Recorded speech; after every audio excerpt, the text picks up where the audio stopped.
ગાંધી વિદેશમાં જઈને જે નિવેદનો આપી રહ્યા છે તેના કારણે હવે તેઓ વિવાદ અને વિરોધથી ઘેરાયા છે।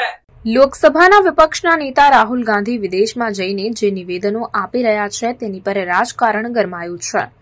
આરએસએસ, ભાજપ અને પીએમ મોદી તથા અનામતને લઈને તેઓ પોતાનું નિવેદન આપી રહ્યા છે, જેને લઈને રાહુલ ગાંધીને ભાજપે બરાબરના ઘેર્યા છે।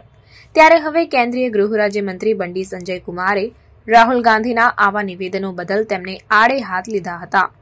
રાહુલ ગાંધી પર આરોપ લગાવતા તેમણે જણાવ્યું કે તેઓ માત્ર વિદેશ પ્રવાસો પર ભારતનું અપમાન નથી કરી રહ્યા, પરંતુ દેશની ચૂંટણી પ્રણાલીની પણ ટીકા કરી રહ્યા છે। કેન્દ્રીય ગૃહ રાજ્યમંત્રી બંડી સંજય કુમારે સોશિયલ મીડિયા પ્લેટફોર્મ પર રાહુલ ગાંધીને કહ્યું, શ્રી રાહુલ ગાંધી, ભારત છોડો।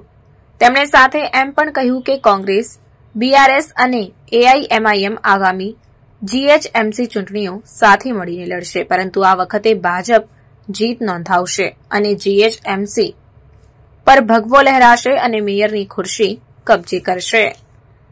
మన విదేశాలకు పోయిన రాహుల్ గాంధీ గతంలో పోయి ఏం చెప్పింది తెలుసా? రాహుల్ గాంధీ పోయి మా దేశంలో ప్రజాస్వామ్యం ప్రమాదంలో ఉంది, విదేశాలు జోక్యం చేసుకోనట। నిన్న ఏం మాట్లాడినంటే ఈ దేశంలో ఎన్నికల సంఘం మోడీ గారికి అనుకూలంగా ఉంది, ఎన్నికల సంఘం వివరించిన తీరు వల్ల మోడీ గారికి అనుకూలంగా వివరిస్తుంది కాబట్టి మేము ఓడిపోయినా బీజేపీ గెలిచారు।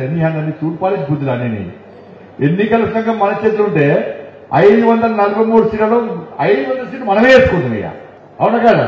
మన ప్రభుత్వం వస్తుందా రాదని వెయిట్ చేస్తామా?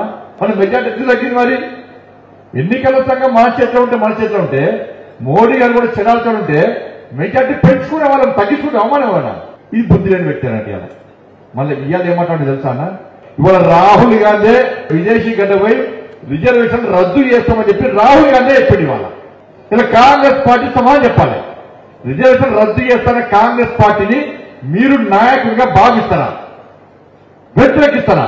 కాంగ్రెస్ పార్టీ కార్యకర్తల నుంచి విదేశాలకు పోయి రిజర్వేషన్ విధానంలో రద్దు చేస్తామన్న రాహుల్ గాంధీ ఈ దేశంలోని ప్రజలకు క్షమాపణ చెప్పాలా లేదా వాళ్ళు ఆలోచించాల్సిన అవసరం ఉంది ఇవాళ।